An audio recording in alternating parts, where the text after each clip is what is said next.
అందరికీ నమస్కారం. సరళ డివోషనల్ వర్డ్‌కు స్వాగతం.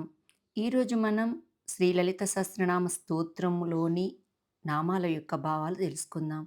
శ్లోకం 4. ఈ శ్లోకం 4లో 2 నామాలున్నాయి. ఈ 2 నామాల యొక్క భావాలు తెలుసుకుందాం. 4వ శ్లోకము. చంపకాశోక పున్నాగ సౌగంధికలసత్కచా కురువిందమనిశ్రేణీ కనత్కోటీరమండిత. ఈ శ్లోకంలోని మొదటి నామము చంపకాశోక పున్నాగ సౌగంధికలసత్కచా. ఇది అమ్మవారి 13వ నామము. ఈ నామంతో అమ్మవారికి నమస్కారం చేసేటప్పుడు చెంపకాశోక పున్నాగ సౌగంధికలసత్కాచాయై నమః అని చెప్పాలి. ఇది 16 అక్షరాల నామము. చెంపకాశోక పున్నాగ సౌగంధిక లసత్కచ అని విడదీసి 2 8 అక్షరాల నామాలుగా చెప్పకూడదు. చెంపక అంటే సంపంగి పూలు, అశోక అంటే అశోక పూలు, పున్నాగ పున్నాగ పూలు, సౌగంధిక చెంగల్బ పుష్పముల చేత, లసత్ ప్రకాశించుచున్న, కచా శిరోజ సంపద కలిగినది అని అర్థం. సూర్యుడు ఉదయిస్తున్న తీరుగానే అమ్మవారు ఆవిర్భవాన్ని ఊహిస్తే ముందుగా అమ్మవారి తలకట్టుతో ప్రారంభమై పాదాంతంతో ఆవిర్భావము పూర్తవుతుంది.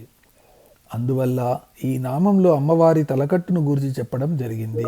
అమ్మవారి శిరోజములు పుష్పాల వలె అతి మృదువుగా ఉండి పరిమళాలు విరజిమ్ముతూ ఉంటాయి. పుష్పాలకు సుగంధం ఎంత సహజమో అమ్మవారి శిరోజాలకు సుగంధం అంత సహజంగా ఉంటుంది. ఖనిజ వృక్ష జంతు మానవులందరూ ప్రకృతి మాత బిడ్డలే కాబట్టి పుష్పాలకుండే సువాసన అమ్మవారి వల్లనే వచ్చింది. అమ్మవారి శిరోజ సుగంధాన్ని పొంది తాము సుగంధవంతమవ్వాలని, అమ్మవారి వేణీబంధంలో చేరాలని కల్పవృక్షపు పువ్వులన్నీ ఆతృత చెందుతాయని శంకరాచార్యుల వారు సౌందర్యలహరిలో చెప్పారు. పూల వాసనలతో పరిమళిస్తూ కాంతుల్ని విరజిమ్ముతున్న అమ్మవారి కబరీ బంధము జుట్టుముడి మనలోని అజ్ఞాన తిమిరాన్ని తరిమి ప్రజ్ఞావంతుల్ని చేస్తుందట. అమ్మవారి కబరీబంధ దర్శనము మన కర్మబంధ వినాశానికి దారితీస్తుందని దీని తాత్పర్యము. చెంపక, అశోక, పున్నాగ పువ్వులు వరుసగా ప్రధాన వర్ణాలైన ఆకుపచ్చ, ఎరుపు, నీలము రంగులలో ఉంటాయి. ఈ 3 ప్రధాన రంగుల వివిధ కలయికల వల్లనే మిగిలిన ఇతర వర్ణాలన్నీ అంటే రంగులన్నీ ఏర్పడతాయి. తలకట్టు నందలి శిరోజాలు సుగంధ పరిమళాలు వెదజల్లాలంటే ఆడవాళ్ళు అమ్మవారిని చెంపకాశోక పున్నాగ సౌగంధికలసత్కచాయై నమః అని ఈ నామం జపించాలి. ఈ నామానికి ఈ క్రింది అర్థాలు చెప్పుకోవచ్చు. సంపంగి, అశోక, పున్నాగ చెంగల్వ పుష్పములు పరిమళించి శిరోజ సంపద కలిగినది. సంపంగి మొదలైన పువ్వులకు సుగంధాన్ని చేకూర్చగల శిరోజ సంపద కలిగినది. ప్రధాన వర్ణాలైన ఆకుపచ్చ, ఎరుపు, నీలము రంగులు గల పుష్పాలను ధరించిన కేశ సంపద గలది. ఈ శ్లోకంలో ఉన్న 2వ నామము, చివరి నామము కురువిందమనిశ్రేణీ కనత్కోటీరమండిత.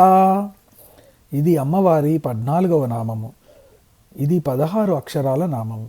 ఈ నామంతో నమస్కారం చేసేటప్పుడు కురువిందమనిశ్రేణీ కనత్కోటీరమండితాయై నమః అని చెప్పాలి. కురువిందమణి పద్మరాగముల, శ్రేణి వరస చేత, కనత్ ప్రకాశించుచున్న, కోటీర కిరీటముచే, మండిత అలంకరింపబడినది. అమ్మవారి శిరస్సుకు ఉన్న కిరీటం గురించి ఈ నామంలో చెప్పబడుతోంది. కురువింద మనులంటే పద్మరాగ మనులు. ఇవి ఎర్రగా ఉంటాయి. మంకెన పువ్వు, గురువింద పూస, ఆరుద్ర పురుగు, మందార పుష్పము, లొద్దుగ పువ్వు, రక్తము వీటి ఎర్రదనం ఎలా ఉంటుందో పద్మరాగ మనులు కూడా అలా ఎర్రగా ఉంటాయి. దానిమ్మ గింజలు కూడా ఇలాంటి ఎరుపు రంగులోనే ఉంటాయి. పైన తెలిపిన ఎర్రని కాంతులు విరజిమ్మే పద్మరాగ మనుల చేత అమ్మవారి కిరీటము పొదగబడింది. 12 ఆదిత్యులచే చక్కగా కూర్పబడి చెక్కబడినదట అమ్మవారి కిరీటము. ఈ 12 ఆదిత్యుల కాంతుల నుండి వెలువడే వివిధ వర్ణాలు కిరీటం పైన ఉన్న చంద్రరేఖ పైనబడి ప్రతిఫలిస్తాయట. ఈ విధమైన అమ్మవారి కిరీట ధ్యానము పరమేశ్వరి భక్తిని పెంపొందించి చిత్తంలో స్థిరపరుస్తుంది. పద్మరాగ మనులచే ప్రకాశించు కిరీటమును ధరించినది అని ఈ నామానికి అర్థము. మీకు ఈ వీడియో నచ్చినట్టయితే లైక్ చేయండి, కామెంట్ చేయండి, సబ్స్క్రైబ్ చేయండి. Thank you.